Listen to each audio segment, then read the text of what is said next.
Přišel jsem na to, jak se zbavit všeho, co jim šlo. Přišel jsem na to, figured out. Figured out je nejpřesnější. Potom, na to, jak se zbavit, tak buď to řeknete doslova jako how to, anebo tam použijete a way a pak nesmíte říct how. Na to velikého bacha. V téhle větě jsou jakoby dvě zásadní chyby, které my děláváme. První je way how, což nejde v angličtině. Potom way to how prostě vypadne. A way to jenom. A na to se zvyká hrozně blbě. A druhá je to všeho, co si jim šlohl. A všechno, co tam nesmí být what. Jo, takže everything you stole. Aha. A ještě u toho steal, everything you stole from them.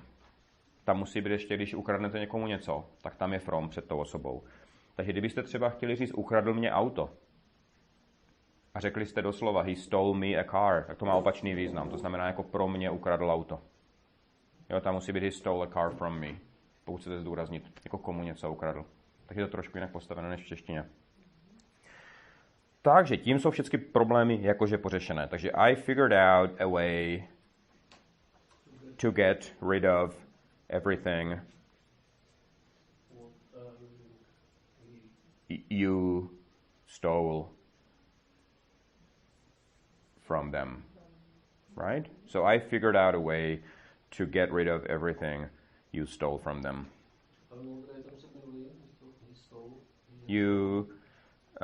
Přišel jsem na to, jak se zbavit všeho.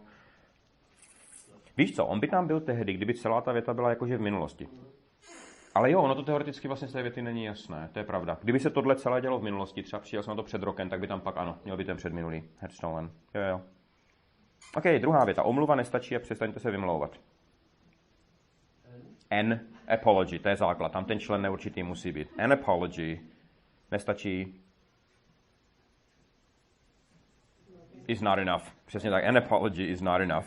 And stop making excuses. Přesně tak, make excuses, jako vymlouvat se. An apology is not enough and stop making excuses. Se z toho nezblázní, teď je to úplně fuk. Všecko by šlo. Calm down, stop freaking out, don't freak out. A tím se z toho nezblázní vlastně chcete říct, však o co jde. A ještě s voláním. What's the big deal? What's the big deal? What's the big deal? A to je vlastně ono. Jako ve většině situací by to tomu odpovídalo. What's the big deal? A hned na to vždyť je to úplně fuk. Who cares? Jo, když to dáte za sebe, řeknete, what's the big deal? I mean, who cares? Tak se z toho nezblázní, o nic nejde. Je to úplně fuk. Takových jako ty už jsme tady měli desítky. We have had. Jo, jak je tady už jsme měli, tak tam ten předpřítomný opravdu by měl být. Jo, we have had. Desítky jsou dozens. Výborně, tam si dávajte bacha na výslovnost, tam není o, ale a, dozens. Takže we have had dozens of people like you here. Jo, tam už ten zbytek je stejný jak v češtině.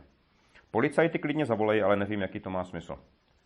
Tady tohle klidně se nejlíp překládá go ahead.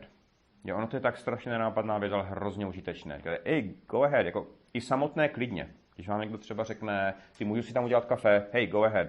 Jo, v těchto situacích prostě je to lepší než jako of course, sure. Nebo není to, jako, je to hezká alternativa. Takže policajti klidně zavolej, go ahead and call the cops. Nevím, jaký to má smysl. Aha, výborně, výborně. A úplně nejlepší, I don't see the point. Jo, stačí tím si, I don't see the point. Jo, I don't know what the point is, je taky správně, I don't see the point. Je běžné, že se ty peníze nakonec utratí za jídlo. Tohle je nejtěžší věta z těchto. Jakože jsou tam, no, pojďme si radši dát na tabuli. Je běžné, je nejlepší, jako běžný se řekne jak? Common nebo usual, jedno z těchto slovíček. Oni obvykle, namísto toho, aby přímo řekli it's common nebo it's usual, tam prdnou dva zápory. Ono to prostě zní líp. A řeknou it's not unusual, nebo it's not uncommon. A tohle je fakt dobré znát prostě dohromady. Jo, it's not uncommon, it's not unusual.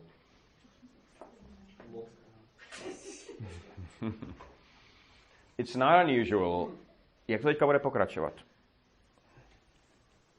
Tady bude něco. Tady bude the money.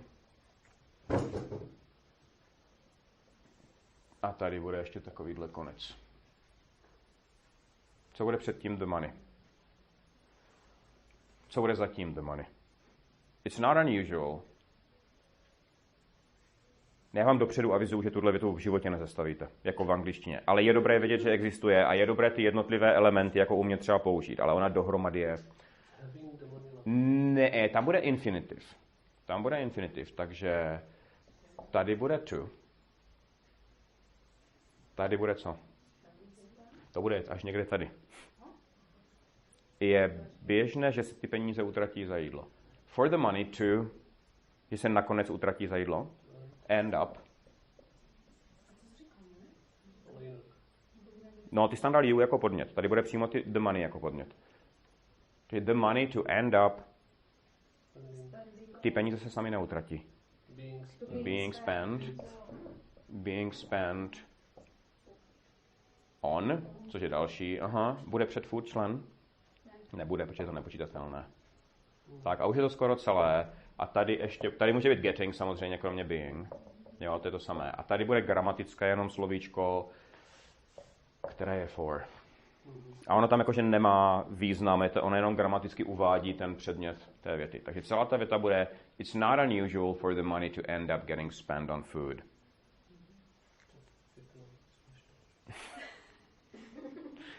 Je běžné, že se někdo zabije. It's not unusual for people, ještě lepší people, aha.